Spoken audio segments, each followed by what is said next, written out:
ദ്രോണർ എന്ന വാക്കിനർത്ഥം കുടം എന്നാണ്. മഹാഭാരത കഥയിൽ അത്യന്തം നിറഞ്ഞു നിൽക്കുന്ന, ആദ്യം മുതൽ അവസാനം വരെ നിറഞ്ഞു നിൽക്കുന്ന അസ്ത്രവിദ്യയുടെ നിറകുടം തന്നെയാണ് ദ്രോണാചാര്യർ. ഭരദ്വാജ മഹർഷിക്ക് ഹൃദാജി എന്ന അപ്സരസിലുണ്ടായ ആസക്തി ഇന്ദ്രിയ സ്ഖലനമായി മാറി. ദ്രോണത്തിൽ അടയ്ക്കപ്പെട്ട ഇന്ദ്രിയം പൊട്ടിപ്പുറത്തു വന്നത് ദ്രോണർ. ദരിദ്രനായ ഈ ബ്രാഹ്മണന് ചെറുപ്പം മുതൽക്കേ അസ്ത്രവിദ്യയോട് അടങ്ങാത്ത കമ്പമായിരുന്നു. ഗുരുക്കന്മാരുടെ കൂടെ താമസിച്ച് വിദ്യ അഭ്യസിക്കുമ്പോൾ സഹപാഠിയായി പാഞ്ചാല രാജകുമാരനായ യജ്ഞസേനനും ഉണ്ടായിരുന്നു. അവർ ഉറ്റമിത്രങ്ങളായി. വിദ്യ പൂർത്തിയാക്കി പിരിയുമ്പോൾ യജ്ഞസേനൻ പറഞ്ഞു, പാവപ്പെട്ട കൂട്ടുകാരാ, നിന്നെ ഞാൻ മറക്കില്ല. കാര്യമായി തന്നെ സഹായിക്കാം. ഞാൻ രാജാവായാൽ അർദ്ധരാജ്യം നിനക്ക് തീർച്ച. ദ്രോണർ ശരദ്വാന്റെ പുത്രി കൃപിയെ വിവാഹം ചെയ്തു. ഒരു മകൻ പിറന്നു. ജനിച്ച ഉടനെ കരഞ്ഞത് ഉച്ചൈസ്രവസ് എന്ന അശ്വത്തെ പോലെ. അവൻ അശ്വത്ഥാമാവായി.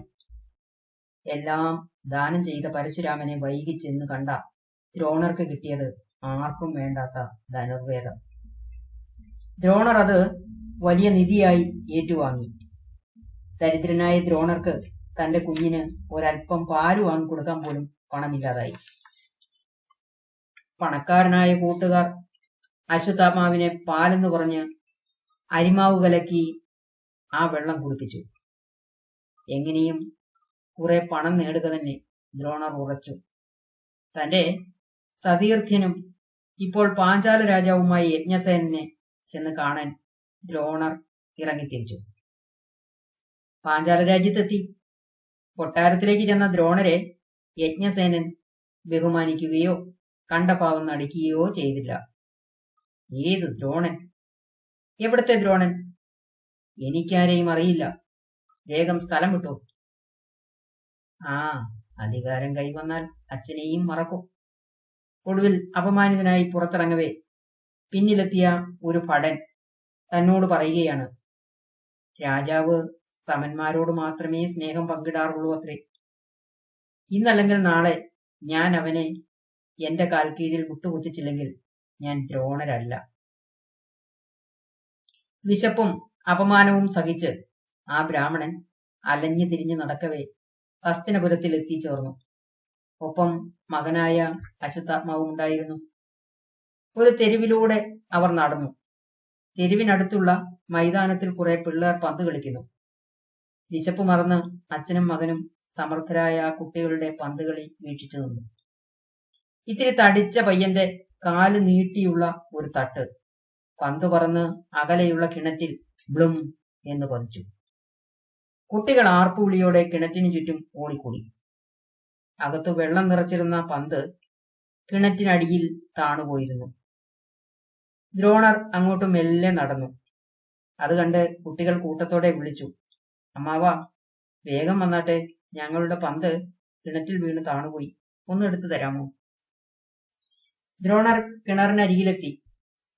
പന്തൊക്കെ ഞാൻ എടുത്തു തരാം, എനിക്ക് നിങ്ങൾ എന്തു തരും?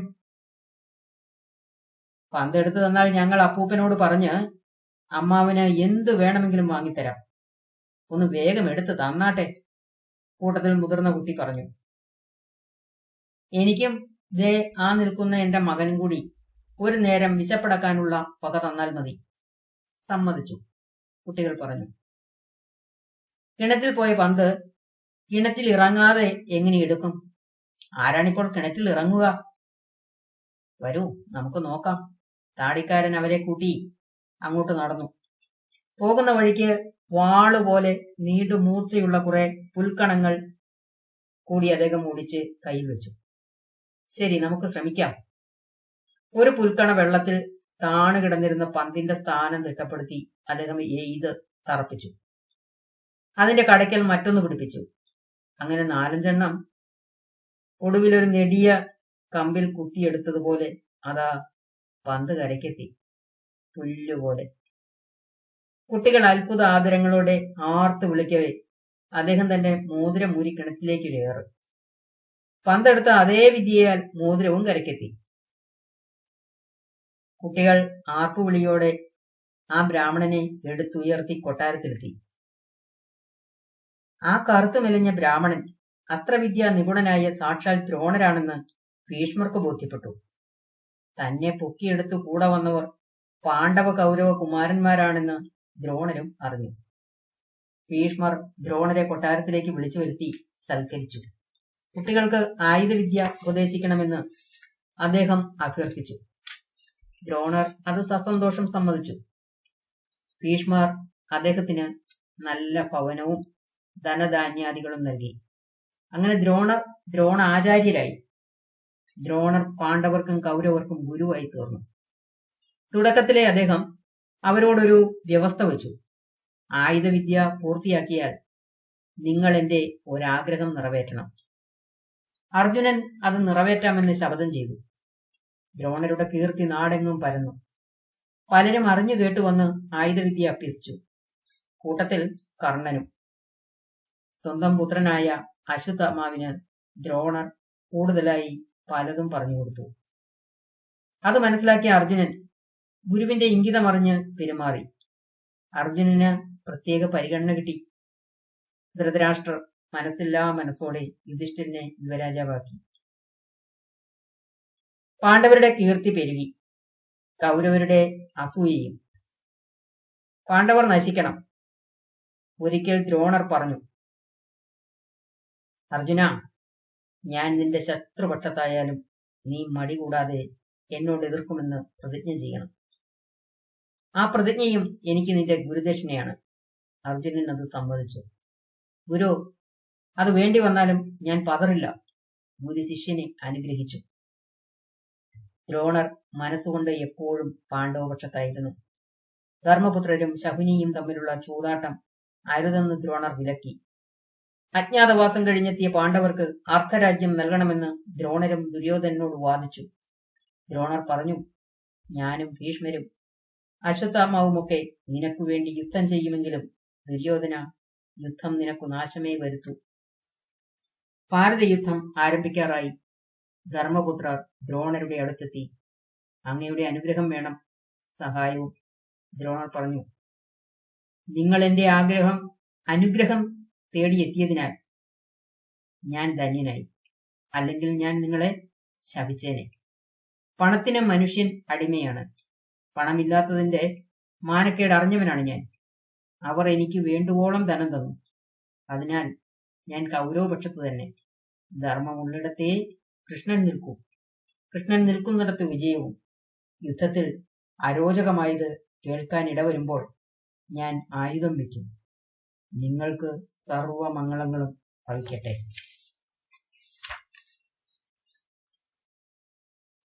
പഠനത്തിന്റെ തോതളക്കാൻ പരീക്ഷ കൂടിയേ തീരൂ. ദ്രോണാചാര്യരുടെ കീഴിൽ ആയുധവിദ്യ പൂർത്തിയാക്കിയ പാണ്ഡവ കൗരവകുമാരന്മാർക്ക് അതിനുള്ള അവസരം വന്നിരിക്കുകയാണ്. ആചാര്യൻ അതിനുള്ള ഒരുക്കമൊക്കെ പൂർത്തിയാക്കി വെച്ചു. അകലെ നിരവധി വൃക്ഷങ്ങൾക്കിടയിലുള്ള ഒരു വൃക്ഷത്തിന്റെ തുഞ്ചത്തെ കൊമ്പിൽ അദ്ദേഹം ഒരു പക്ഷിയെ ഇരുത്തി. കുട്ടികളെ വരിൻ. കുട്ടികൾ വരിവരിയായി നിന്നു. ആചാര്യൻ അകലെ വൃക്ഷക്കൂട്ടത്തിലേക്ക് വിരൽ ചൂണ്ടി ഓരോരുത്തരെയായി അരികിൽ വിളിച്ചു നിർത്തി ചോദിച്ചു, എന്റെ വിരൽ തുമ്പിലൂടെ നോക്കി പറയുക, അവിടെ എന്ത് കാണുന്നു? കുറെ വൃക്ഷങ്ങൾ. അടുത്തയാൾ വരട്ടെ, സൂക്ഷ്മതയോടെ പറയുക, എന്തു കാണുന്നു?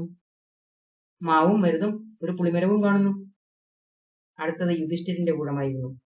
എന്ത് കാണുന്നു? വൃക്ഷശിഖരത്തിൽ ഒരു കിളിയുണ്ട്. അർജുനന്റെ കൂടമെത്തി. ഉണ്ണി, വിജയ, സൂക്ഷിച്ചു നോക്കി പറയൂ, ഒരു ചെറു പക്ഷിയെ മാത്രം. എന്നാൽ അമ്പു തൊടുക്കുക. അർജുനൻ അമ്പു തൊടുത്ത് ഉന്നം വെച്ച് നിൽക്കവേ ദ്രോണർ വീണ്ടും ചോദിച്ചു, ഉണ്ണി, ഇപ്പോൾ നീ എന്ത് കാണുന്നു? പക്ഷിയുടെ കഴുത്തിലെ വെളുപ്പ് നിറം മാത്രം. എന്നാൽ അമ്പു വിട്ടോളൂ. അമ്പു വിട്ടു. പക്ഷിയുടെ കഴുത്തറ്റി വീണു. ദ്രോണർ തന്റെ ശ്രേഷ്ഠനായ ശിഷ്യനെ വാരിപ്പുണർന്ന് അനുഗ്രഹിച്ചു. അടുത്ത ദിവസം മറ്റൊരു പരീക്ഷണം നടന്നു. ദ്രോണർ പുഴയിൽ കുളിക്കാനിറങ്ങവേ ഒരു മുതലയുടെ തലയിൽ ചവിട്ടി പിടിച്ചുകൊണ്ട് ഉറക്കെ നിലവിളിച്ചു. അയ്യോ, എന്റെ കാലിൽ മുതല പിടികൂടിയേ, രക്ഷിക്കണേ. ശിഷ്യന്മാരൊക്കെ കരയിൽ ഓടിക്കൂടി.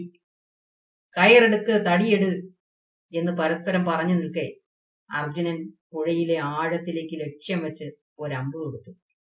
മുതല ചത്തു മലർന്ന്. ദ്രോണർ ഒരു പുഞ്ചിരിയോടെ കരയ്ക്ക് കയറി അർജുനനെ പുണർന്നു. ഓരോ പരീക്ഷണത്തിലും അർജുനൻ തന്നെ ഒന്നാമനായി. ദ്രോണർ അർജുനന് ബ്രഹ്മാസ്ത്രം നൽകി. ഇങ്ങനെ ഉപദേശിച്ചു: അതുല്യ ബലവാന്മാരായ അമനുഷ്യന്മാരുടെ നേർക്ക് നിർണായക ഘട്ടത്തിൽ മാത്രമേ ഉപയോഗിക്കാവൂ. തുടർന്ന് ആയുധവിദ്യകളുടെ അരങ്ങേറ്റം ഒരു ഉത്സവമായി തന്നെ കൊണ്ടാടുവാൻ തീരുമാനിച്ചു. അതിനുള്ള ഒരുക്കങ്ങൾ തകൃതിയായി നടന്നു. തെരുവുകൾ തോരണങ്ങളും അലങ്കാരങ്ങളും കൊണ്ടും മൂടി. നാടൊന്നാകെ തെരുവുകളിലൂടെ ഒഴുകി. ഗതാഗതം മുടങ്ങി. അർജുനന്റെ കണ്ണഞ്ചിപ്പിക്കുന്ന പാടവം കണ്ട് ജനങ്ങൾ ഹർഷാരവം മുഴക്കി. ഹർഷാരവങ്ങളൊക്കെ അർജുനന് വേണ്ടിയാണെന്ന് കേട്ടറിഞ്ഞ് അന്ധനായ ധൃതരാഷ്ട്രർ അസൂയ ഒളിച്ചു വെക്കാൻ പാടുപെട്ടു. ഗദായുദ്ധത്തിൽ ഭീമനും ദുര്യോധനനും ഒപ്പത്തിനൊപ്പം നിന്നു. ദുര്യോധനന്റെ കുറ്റതോഴനും വീരനുമായ കർണൻ അർജുനനെ വെല്ലുവിളിക്കവേ കൃപൻ കർണന്റെ കുലമഹിമയെ ചോദ്യം ചെയ്തു. ദുര്യോധനൻ അത് സഹിച്ചില്ല. ദുര്യോധനൻ കൈയോടെ കർണനെ അംഗരാജാവാക്കി അഭിഷേകം ചെയ്തുകൊണ്ട് അതിന് മറുപടി നൽകി. കയ്യൂക്ക് തെളിയിക്കാൻ വീണ്ടും: അർജുന, നിസ്സാരന്മാരുടെ നേർക്ക് പ്രയോഗിക്കാനുള്ളതല്ല ഈ ദിവ്യാസ്ത്രം. ഒരിക്കൽ ഞാൻ നിന്നോട് ഏറ്റുമുട്ടാൻ ഇടയായാൽ ഈ ദിവ്യവിദ്യ പ്രയോഗിക്കാൻ നീ സന്നദ്ധനാകണം. ഉണ്ണി, അങ്ങനെയൊരു പ്രതിജ്ഞ നീ നിറവേറ്റണം. അർജുനൻ അങ്ങനെ സത്യം ചെയ്തു. വൈകാതെ മനസ്സില്ലാ മനസ്സോടെയെങ്കിലും ധൃതരാഷ്ട്രർ യുധിഷ്ഠിരനെ രാജാവായി അഭിഷേകം ചെയ്യിച്ചു. പാണ്ഡവരുടെ കീർത്തി രാജ്യമെങ്ങും പരന്നു. അന്ധനായ ധൃതരാഷ്ട്രർ അസൂയ ഉള്ളിലടക്കി കുറച്ചുനാൾ തള്ളി നീക്കി.